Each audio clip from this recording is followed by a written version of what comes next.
Welcome to Our Best Self, a discussion sharing forum to help you see habits and practices that will lead to your happiness and success personally and professionally. Mental strength, happiness, health, business success, and the gamut at large.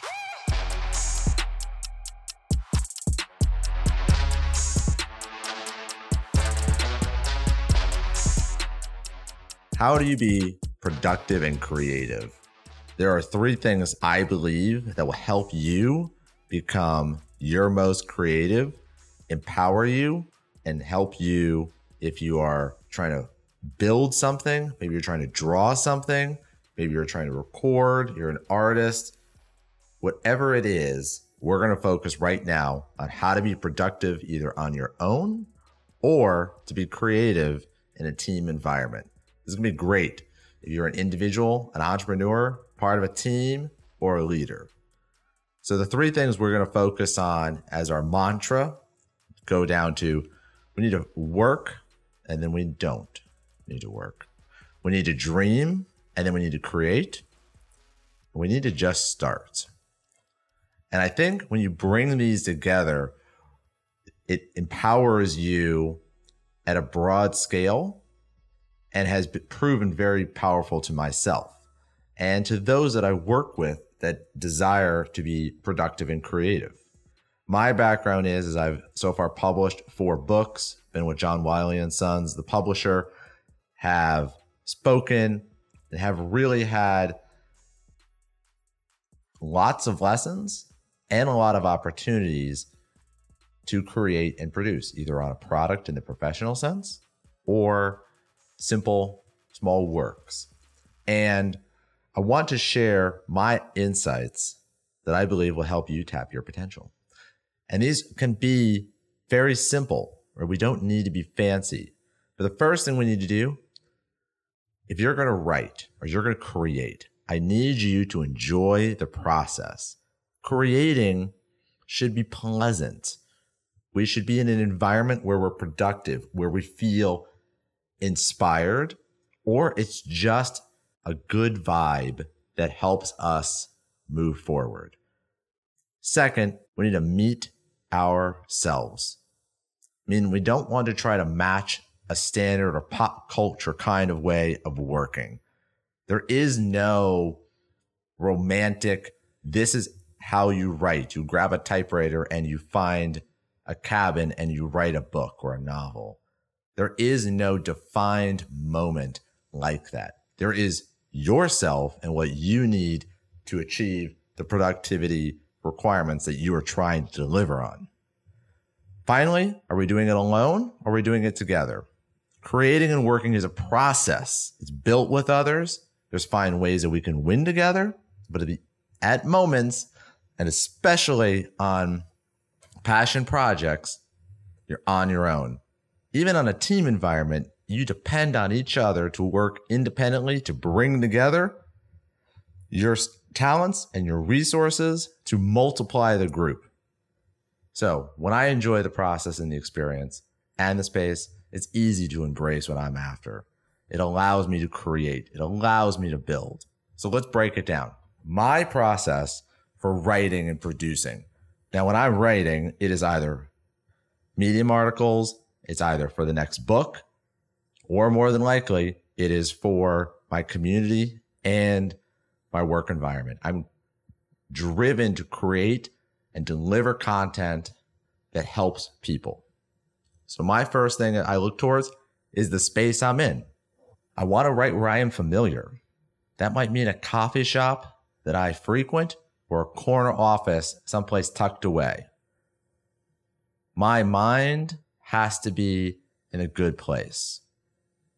I need to turn off the phone or at least turn it over and focus on the single thoughts for the task at hand. Now you might be saying, oh, but I have to worry about stopping on time or I have to worry about these other elements. You might be saying, well, I have to be prepared. I have a 9 a.m. or I have an 8 p.m. appointment or whatever it is. It's super simple. Put a timer on your phone. That's what I do. If I have an important event or I simply need to bound my creative window, I I set the timer and I flip the phone over and then I go. You need to enjoy yourself. I like to have a great coffee on hand. That's what I like. Maybe you like a tea. Maybe you like water with a beautiful plant. It doesn't matter. You must enjoy yourself. Simple. Finally, the atmosphere. It must match my writing effort. If I'm writing deep emotional content, I need the mental space to do it. If I'm sharing energy, excitement, then I need the energy of where I'm in to match it. Similar, I avoid places where I feel that there is tension or negative energy. You know those places when you walk in, maybe it's a specific Starbucks where you walk in and you can just feel the staff is just not in love with what they're doing, or the layout isn't great, or you had a bad experience and you're just emotionally damaged from that spot. Those are not the places we go to create or be productive with work.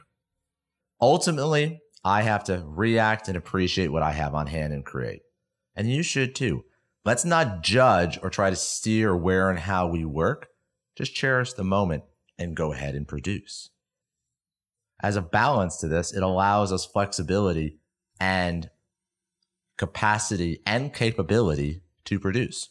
So if you're a writer, if you're an author, if you're working at a job, or you're trying to create, or maybe you're just in school and you're trying to really achieve results, get the work done, make something creative, focus on your passion, and then move on to the next thing.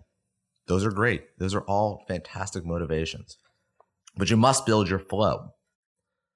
And the flow is that mental state where you're just in a groove and you're creating fantastic content that's aligned to your true voice.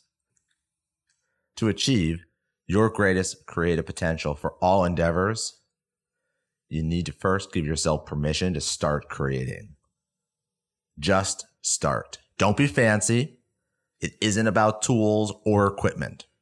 If you have an idea, a napkin works as well as a leather-bound notebook to capture those ideas. A coffee shop stool is just as productive as a fancy office with glass doors. You can create the most amazing things in the most simple garages or the most complex offices. Don't be fancy. Start. That's number one. Space. Give yourself permission to make space, time, and the gaps to be productive and creative. You'll be surprised how creative you become if you equally set time to be productive and set time to not be productive. Turn the phone off. Work and then don't work. Dream and then create. There is a cadence to creating. We must have the gaps to be productive, to be creative at work, to be effective in what we are chasing, both in fitness and in creativity. We must pause. We must remove ourselves, let our minds pull from the environments of nature, our encounters with people, and our deep present conversations. And we use that in our content to fuel and push us forward. They help us, give us purpose. So set aside space, both to be creative and to step aside. Finally, you need to adapt and enjoy. Just like being non-fancy, we need to adapt.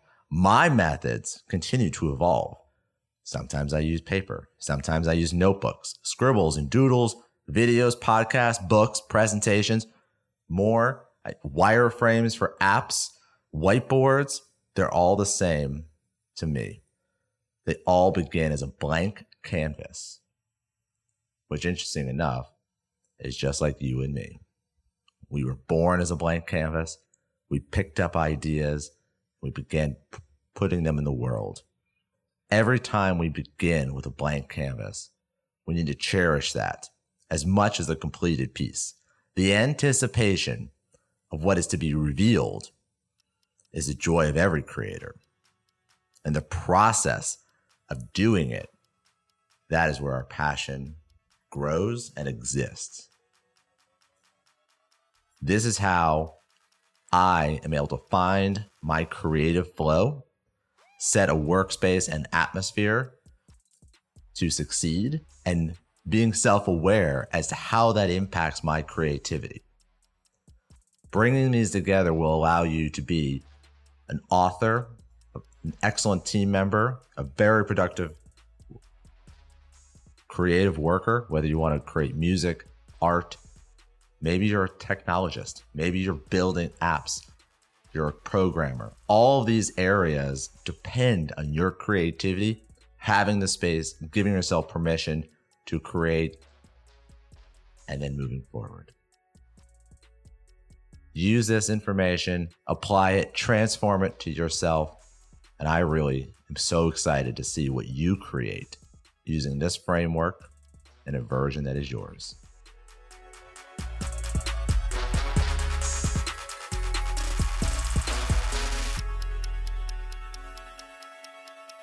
Thank you for listening to Our Best Self podcast. This is a passion project where I'm sharing the daily writings and studies from around the world and best that I can find for you.